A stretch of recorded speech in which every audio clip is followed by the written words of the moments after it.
O que nós chamamos de teorema de Stokes? Bom, quais são as hipóteses?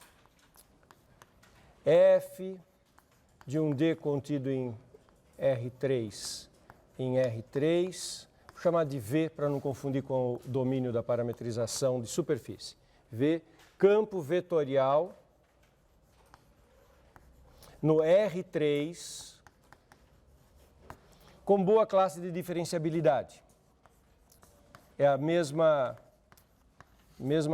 ideia que eu já citei várias vezes. Eu vou derivar coisas, eu quero que as derivadas se comportem bem, porque depois eu vou integrar coisas com as derivadas, e para que as integrais sejam boas, as funções têm que ser contínuas. Então eu quero derivadas contínuas em alguma ordem. Então não é esse o foco, nossa preocupação. Diferenciável o quanto for preciso, para que tudo funcione. Então você tem um campo diferenciável. Você tem S, uma superfície parametrizada, regular por partes,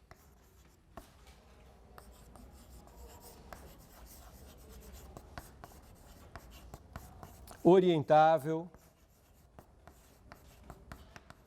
Eu já vou escrever orientada, S, regular por partes, com S e bordo de S orientados coerentemente.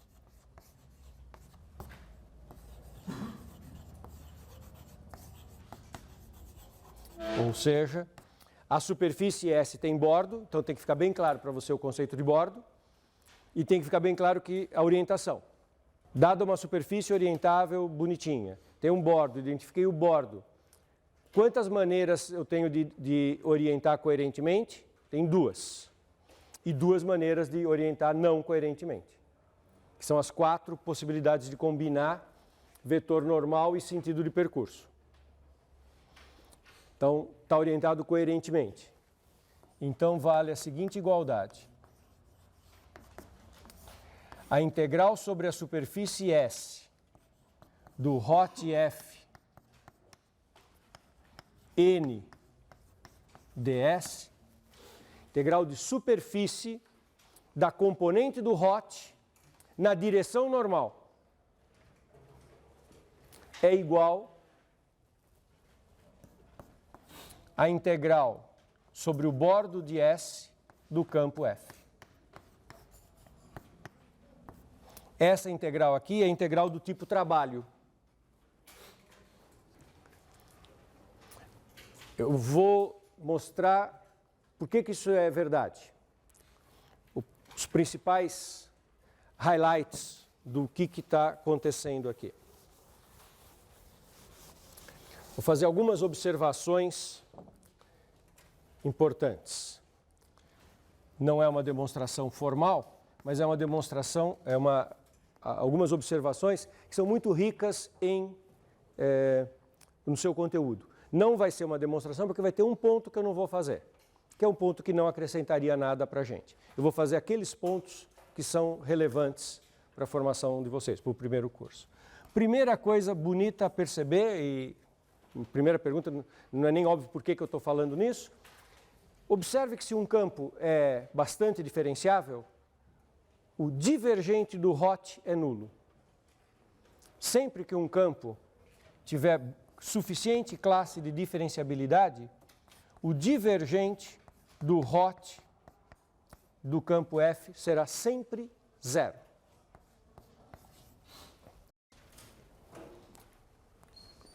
Depois eu vou fazer uma observação na lousa. A gente já tinha provado uma coisa nesse espírito quando a gente fez aquela discussão do teorema de Green. Sabe o que eu demonstrei, sem ficar escrevendo isso, sem dar muita ênfase nisso? Lá atrás nós demonstramos que o hot do grade é zero. Várias aulas em seguida eu escrevia uma série de coisas na lousa, as condições de campo conservativo. A1 era que ele fosse gradiente, A2 é que ele integral era a diferença de potencial, A3 era que a circuitação era nula, e eu punha uma flechinha para baixo, e elas implicam que o hot é zero. O que eu estava dizendo? Que se o F é grade de alguém, o hot de F é zero. Ou seja, que o hot de um grade é sempre zero. Então eu já demonstrei, naquele contexto, que hot de grade é sempre zero. Agora eu vou provar que o div do hot é sempre zero, que o divergente do rotacional é sempre zero. Demonstração. O que é o hot mesmo? No espaço, não vamos fazer confusão com o hot no plano e o hot no espaço. O hot no plano só tem uma componente, a componente K. O hot no espaço tem as três. O hot no espaço é o seguinte: I, J, K, as derivadas parciais a serem calculadas e as três componentes do campo.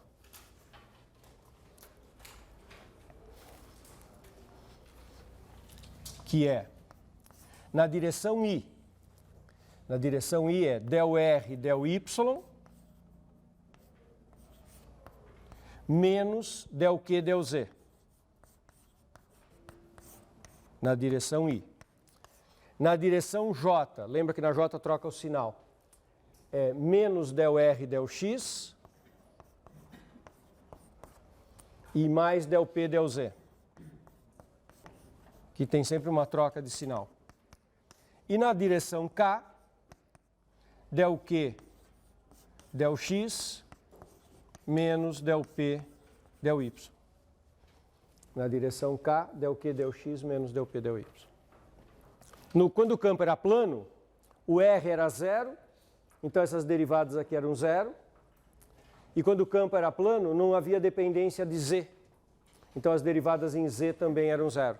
Por isso que sobrava só a componente K. Para um campo bidimensional plano, o hot é apenas del Q, del X menos del P, del Y na componente K. Porque essas daqui dão zero. Quando o campo é espacial, tem tudo. E o que é o divergente de um campo? O divergente de um campo não é a soma da primeira componente, desculpe, não é do F que eu quero calcular, é divergente do hot.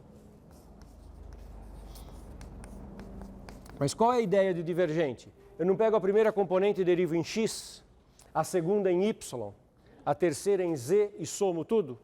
Então, deriva a primeira componente em x, del 2r, del x, del y, menos del 2q, del x, del z.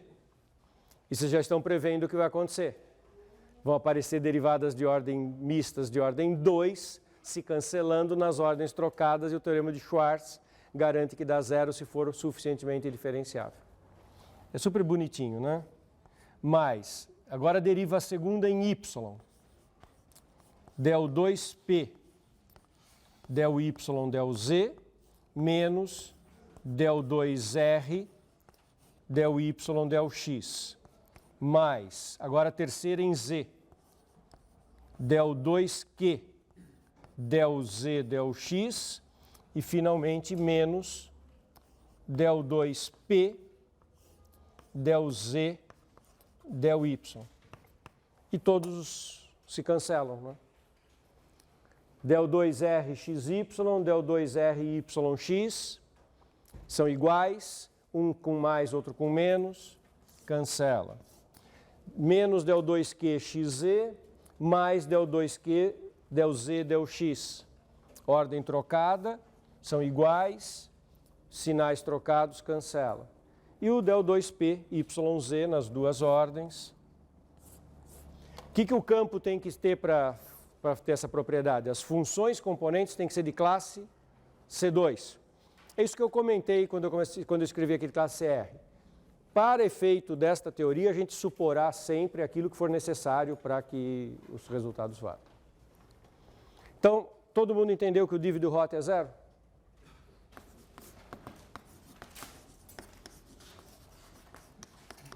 Nós já havíamos mostrado que hot do grade é zero. Tem toda o hot, o rotacional, o gradiente e o divergente são chamados operadores diferenciais. E tem toda uma álgebra dos operadores diferenciais. E essas fórmulas são parte deste conjunto de fórmulas. Certo? Que o hot de um grade é sempre zero e que o div do hot é sempre zero. Tem toda uma manipulação algébrica para isso. Bom, segunda observação, muito interessante. Olha, duas superfícies que têm o mesmo bordo. Imagine duas superfícies com o mesmo bordo. Imagine duas superfícies com o mesmo bordo. Então eu vou pegar aqui uma curva, que vai ser o bordo. De duas superfícies, o bordo de uma superfície S1 igual ao bordo de uma superfície S2. Então, o que eu estou imaginando? Imagina uma superfície que tenha isso como bordo, S1, e imagina uma outra superfície que tenha o mesmo bordo.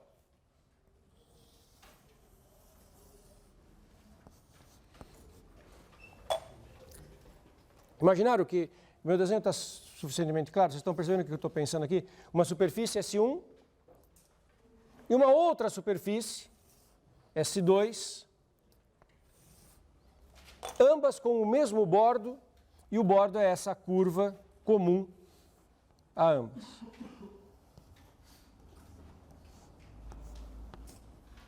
Todo mundo enxergou o que eu estou imaginando?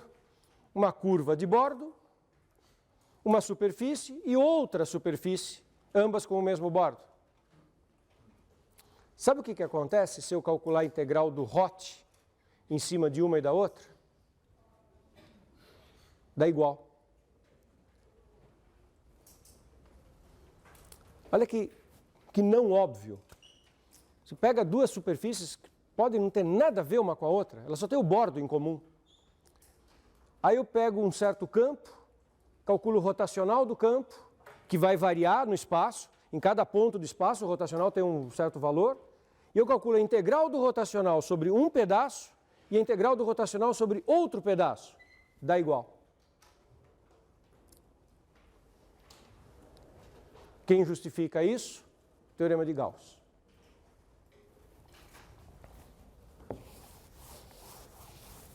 Por quê? Coloca em S2 a normal N2. Coloca em S1 uma normal coerente com a do S2, do N2. N1. O que eu quero dizer com pegar mesmo aqui? Imagine duas orientações coerentes, que deem no bordo a mesma orientação. Se eu pegar o normal aqui para cima, vai dar uma mesma orientação no bordo, quer eu olho S1, quer eu olho S2. Pega duas orientações, dois normais com essa condição. Agora, olha o seguinte. A integral do hot de f N1 S1, ou eu coloquei por cima S2, então eu vou escrever 2 aqui. N2 S2 menos a integral sobre S1 do hot f escalar N1.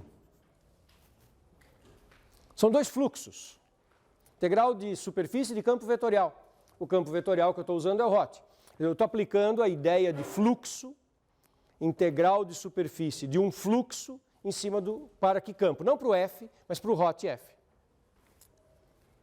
Olha essa diferença dessas duas integrais. Não é a integral em cima da S2 menos a integral em cima da S1?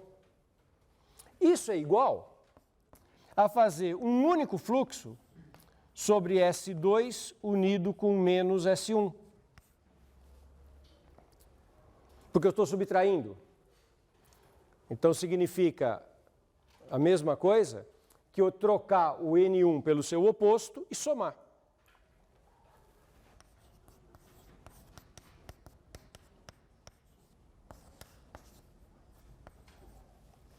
Então tudo se passa como se, ao invés de subtrair as duas, eu invertesse o vetor normal N1 para o menos N1 e somasse as duas. Ao invés de subtrair, troca o N1 pelo oposto, troca o sinal, fica a soma.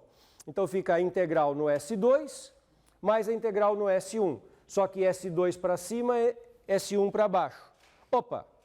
Olha a reunião S2, S1. S2 para cima, S1 para baixo. Como elas tinham o mesmo bordo, fica uma região entre elas. Fica um sólido, ao qual eu posso aplicar o teorema de Gauss. A região entre S1 e S2 é uma região do teorema de Gauss. O S2 está para fora, para cima, no S1 eu pus para baixo, está para fora. E entre as duas eu tenho uma região tridimensional. Então, esta soma é igual à integral tripla no interior desta reunião S2 unido com menos S1, integral tripla do divergente do rotacional. Quanto que é o divergente do rotacional, turma? Que eu acabei de mostrar? 0. Então, quanto que dá essa integral tripla? 0. Opa! Então, aí tem alguma coisa a ser compreendida. Quer dizer que o fluxo do Hot não depende da superfície? Não. Olha que interessante. O fluxo do Hot não depende da superfície. Ele só depende do bordo. Por que eu posso afirmar isso categoricamente? O que essas duas superfícies tinham em comum? As superfícies não tinham nada em comum a não ser o bordo. Se as duas integrais dão iguais, é porque a integral não depende da superfície. Depende da única coisa que elas têm em comum, que é o bordo. Tudo bem? Terceiro passo. Imagina que o bordo é plano.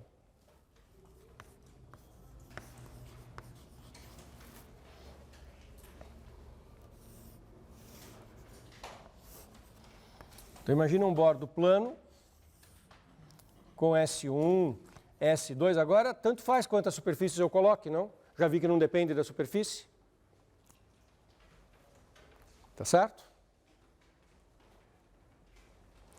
Já vi que a integral não depende da superfície S, só depende do bordo. Tá, então considera, já que você só depende do bordo, e já que o bordo é plano, considera a região D plana aqui dentro. A integral do Hot F N sobre S é igual à integral do Hot F sobre D com que normal aqui, turma? Está vendo o N? Agora imagine que isso é plano. Quem que eu vou pegar como normal? K. Aqui eu usei o teorema de Gauss. Agora, Hot F escalar K, que teorema diz alguma coisa sobre isso? Teorema de Green. Pelo teorema de Green, isso é a integral sobre o bordo de D de F dr. Olha que argumento elegante. Já tinha falado hoje que essa matéria é bonita? Não? Então fique registrado. Olha que coisa linda, turma. O div do Hot é 0. Por causa disso, o fluxo do Hot não depende da superfície, só depende do bordo. Então, o fluxo do Hot tem que ser alguma coisa que só dependa do bordo. Porque ele não depende da superfície. Em duas superfícies que têm bordo em comum, ele é igual. Portanto, o fator comum é o bordo. Então, o fluxo de um Hot tem que ser algo que só depende do bordo. No caso de ser plano, eu sei que é o trabalho realizado no bordo, integral de f dr, pelo teorema de Green. Só faltou fazer desses 3 passos. Tem um passo que esse seria muito técnico, que nós não aprenderíamos nada de novidade, que seria perceber que isso vale não só quando é plano, como quando não é plano também. Eu mostrei, na verdade, o teorema de Stokes apenas para o caso em que o bordo é plano. Ficou faltando um detalhe, por isso que isso não é uma demonstração completa. Mas essas são as partes que nos interessam mais. Interessante isso, hein? Legal? Usar o teorema de Stokes é sempre um trabalho que exige muito trabalho. Não é fácil fazer as contas com o teorema de Stokes. Vou fazer um primeiro exercício. Mas isso é muito interessante.